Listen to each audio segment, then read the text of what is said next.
Hi everyone, so today we're going to learn about partitions and unique factorizations of some numbers. So what exactly do these terms mean? So for example, partition, what is partition? So let's consider the number 8, right? So it can be split up into 2 plus 2 plus 2 plus 2. So this is basically a partition of 8. It's one way to split up 8 into like a sum of its factors, right? And the other thing is what we call the unique factorization. So for example, 8 can be written as 2 cubed times 1.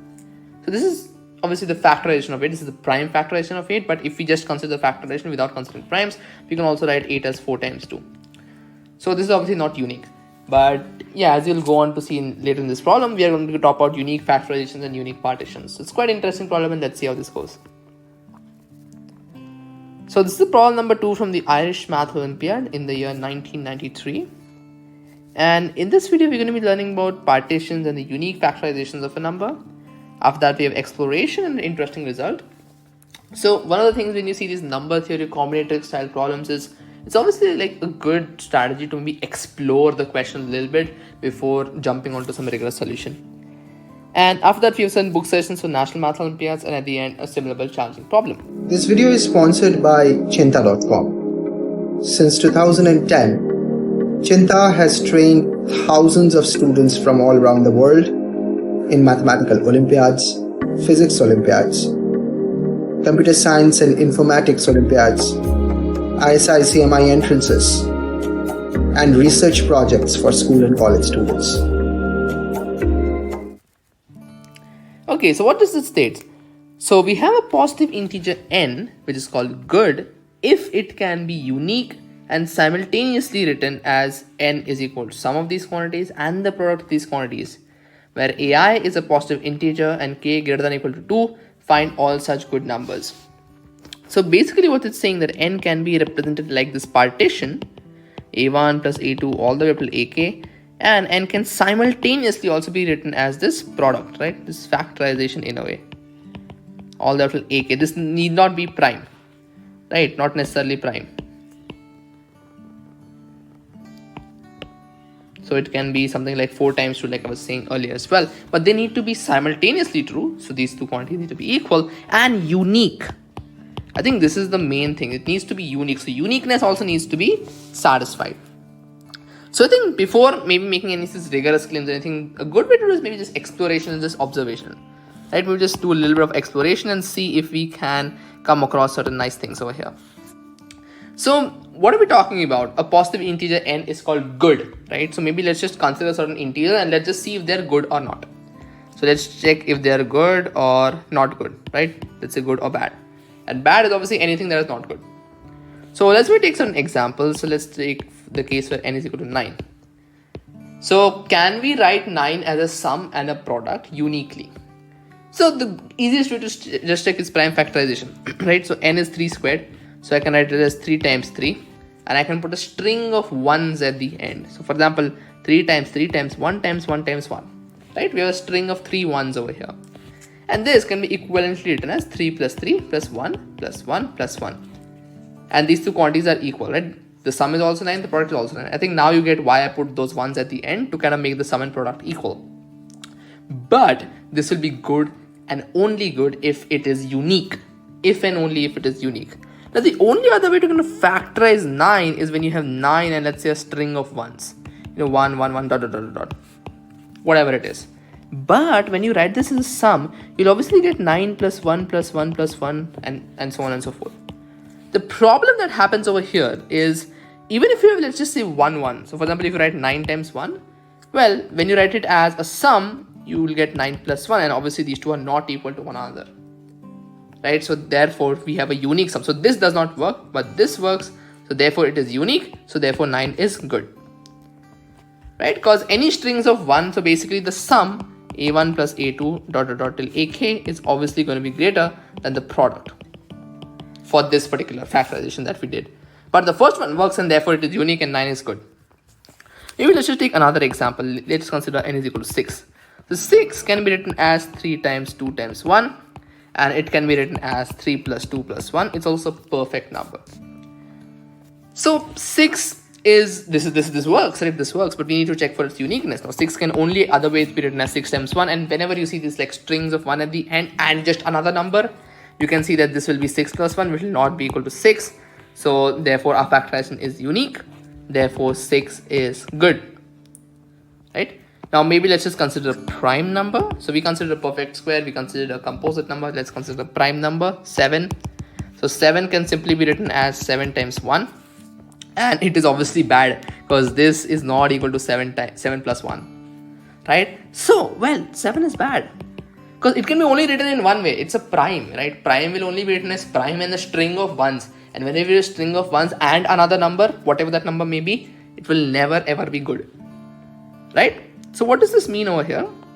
It essentially means that I can maybe form such an observation. And whenever I have maybe like a prime, right, for example, any prime, 13, what will it be? 13 times the string of ones. Even if it's just 1, it will not be equal to 13 plus 1, which won't be 13. It will be 14. And so any prime is bad. I think it's safe to say that any prime is bad. And maybe let's just consider one last example. N is equal to 8. Now 8 can be written as 2 times 2 times 2. So this can be written as 2 times 2 plus 2, but we need it 8. So plus 1, and maybe add 1 over here as well. So find numbers 2, 2, 2, 1 and 1, A1, A2, A3, A4, A5. And again, sum and product are equal. That's great, but we need to check for uniqueness. Now there exists another factorization of 8, which is 4 times 2. So if I maybe try to represent as a sum, I'll get 4 plus 2 plus 1, and maybe add 2 ones over here as well.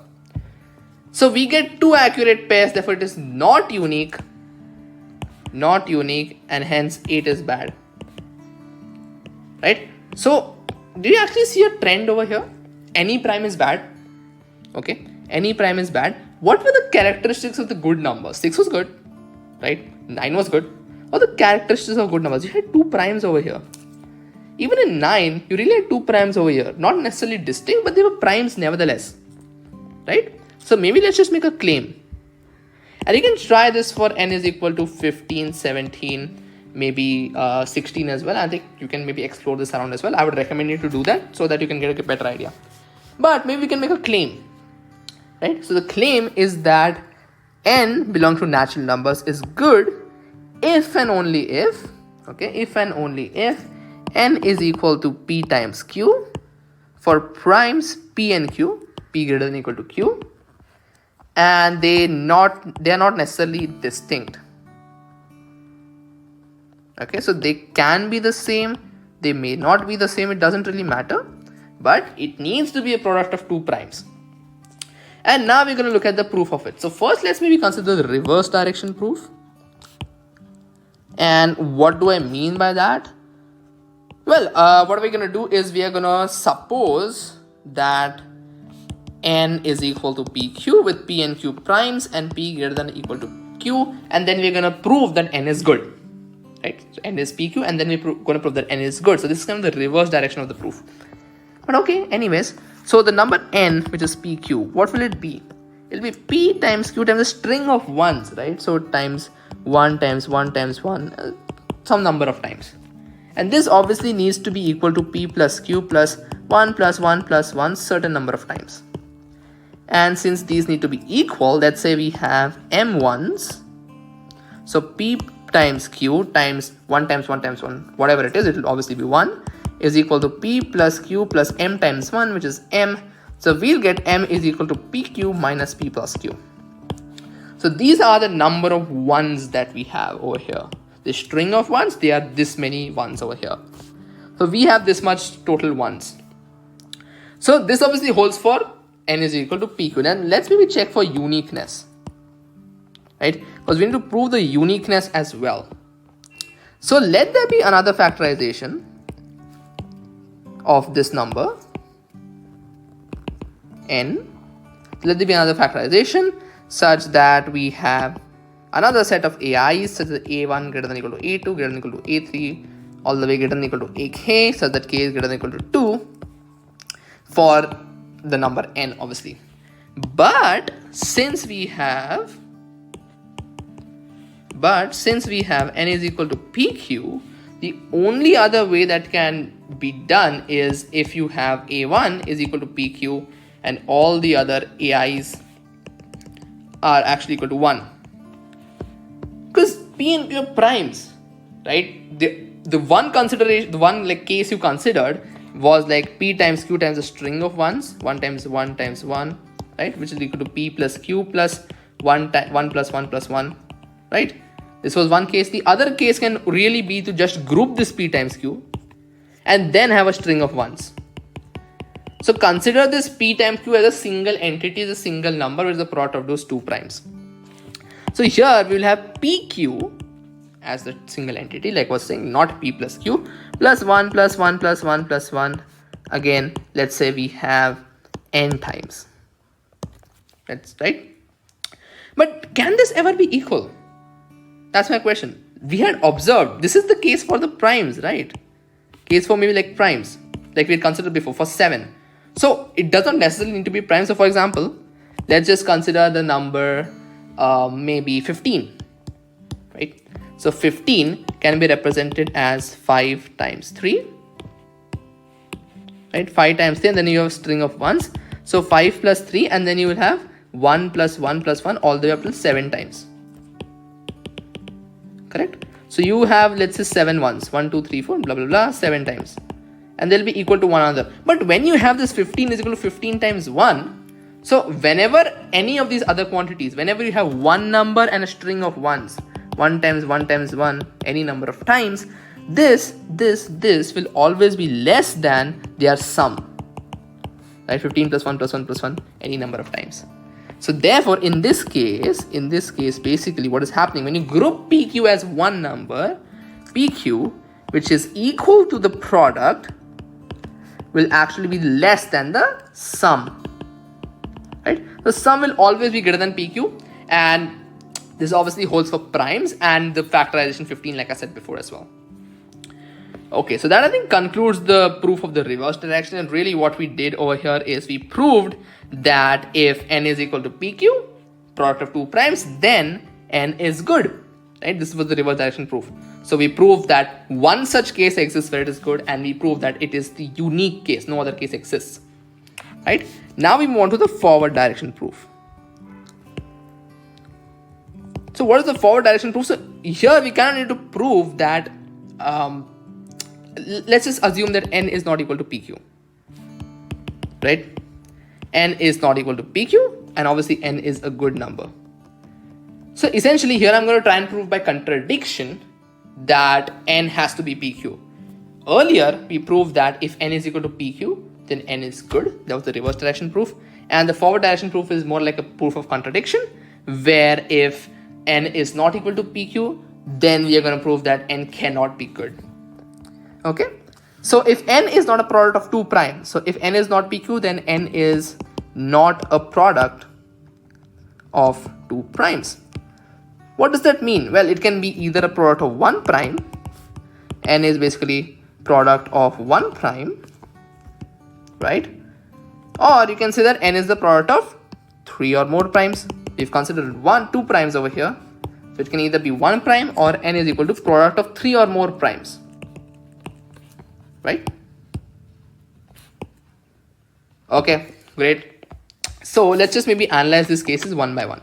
So case 1 is when it's the product of one prime. What's that mean? That n is equal to p, right? P and then obviously a string of ones, right? So essentially n is equal to p times 1 times 1 times 1 blah blah blah. And we've already seen that whenever you have just one number with a string of ones, this is always going to be less than p plus 1 blah blah blah, how many ever ones you have.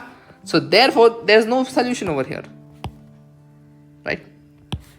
And we've seen this for basically primes p, right? So for example, this is the case where primes, earlier in the video I had said that all prime numbers are bad. This is just like the formal kind of way of stating that all prime numbers are bad, is that essentially a1 a2 all the way up to ak will always be less than a1 plus a2 all the way up to ak. So this is the case for primes. Okay, great. So the case 2, it is a product of 3 or more primes. So let's just maybe consider n is equal to m times p times q, where p and q are obviously primes. Okay, great. And m is obviously greater than or equal to 2, and we have this p greater than or equal to q, like we had in our claim. Now, in this case, actually uniqueness doesn't hold, and I'm going to prove that. So for example, we have n is equal to m times p times q. So that can be written as and a string of ones, obviously. 1 times 1 times 1, string of ones. This is equal to m plus p plus q plus the string of ones, 1 plus 1, blah, blah, blah. Now let's say we have k ones, right? So what does that mean? M times p times q is equal to m plus p plus q plus this k ones. So k is equal to mpq minus m plus p plus q. Let me just label that as equation number. I don't remember the number, it's probably 2. So we have like this one solution. Does there exist another solution? Well, if you actually see what was n, it was mpq, right? One solution exists. We need to prove that it's the unique solution for solution to exist under this case. But what you can actually see over here is maybe if I can just group this mp together. Essentially what I'm trying to say, if I just group this mp together and think of it as like one number, one entity, and then I have q, and I have a like string of ones, right? Let's say I have t ones over here, right? So I can write this as mp plus q. Here we'll have mp, not m plus p, because we are considering mp as one entity. Plus 1 plus 1 plus 1. And how many ones we have? T ones over here. So essentially, mpq will be equal to mp plus q plus t. And here, t will be equal to mpq minus mp plus q, is equation number 3. And if you actually see that t is not equal to k, right? What was k? mpq minus m plus p plus q. So this is what k was, and this is what t is. So you can clearly see that the quantity is in bracket m plus p plus q and mp plus q. They are not equal. Therefore, n is equal to mpq. Or in other words, where n is a product of 3 or more primes, does not satisfy uniqueness, right? And that essentially concludes the proof. So therefore, all good numbers, right? All good numbers are of the form pq, n is equal to pq, where p and q are both primes. So essentially what we did over here is we observed certain numbers, we did a little bit of explorations, then we essentially saw that a number can be good only and only if it can be represented as a product of 2 primes, right? That was essentially our observation by that exploration. Then we proved that claim. We first saw that, okay, it works for 2 primes. We proved the forward direction, we proved the backward direction, completed the proof. And then we actually also proved that if we have 1 prime, it does not work. And that was kind of like a result that we saw in the exploration as well, that if it is a prime, it cannot be good, it just cannot be good. And if it is 3 or more primes, then it does not satisfy uniqueness. And the question, it has specifically told us that the partition and the factorization needs to be unique. So yeah, this is a really interesting question, and similar to these questions have come up a lot, and you will see that in the challenge question as well. So here's some book suggestions for National Math Olympiads. You have Elementary Number 3 by David Burton, Problem Solving Strategies by Arthur and Gell, Functional Equations by Venkatachala, Problems in Plane Geometry by Sharigan, Elementary Number Theory by Sierpinski, Graph Theory by Harari, and Combinatorics by Brualdi. Okay, so we have a similar but challenging problem, and maybe let's go through this. This is, I believe, from a problem set. I don't exactly remember where, but it says that a number n has an increasing factor property if it can be uniquely factored into a product of strictly increasing factors, not into the factorization n is equal to 1 times n. So again, we have this unique factorization over here, and this is like something similar to what we had seen before. And in our question, we had said that the AIs can be equal to one another. So we had the greater than or equal to or less than or equal to inequality over there. But here we have a strict inequality where they cannot be equal to one another, right? So it's just like an increasing sequence of n's. And there's no other factorization. And obviously, it's unique. And they've given us an example as well. So 6 has the increasing factor property. 6 is 2 times 3. And we'd also seen that 6 is a good number, right? 6 is good, right? We'd also seen that some other numbers are good. 9 is good, right? So similarly, here 12 does not have this property since it's factored into strictly increasing factors in 2 ways. 12 was a bad number. So characterize all positive integers that have the increasing factor property. See, if you actually see this, there are a lot of similarities in what we discussed and in the challenge problem. So is n is equal to p times q here as well? try and find it out. And if you're able to solve it, let me know in the comment section below. Until then, I'll see you in the next video. Thank you very much and bye-bye. The programs are designed for students who are passionate about mathematics. And they are personalized with one-on-one training, individual evaluation, and remedial sessions. The reason Cheenta students are successful over the last 10 years because they are taught by mathematicians and real Olympiads from leading universities in India, United States, and Europe. Some of our students come back to teach at Cheenta from Oxford, Cambridge, Harvard, MIT, UCLA, ISI, CMI, IITs, TIFR, and IISc. For more information, visit cheenta.com.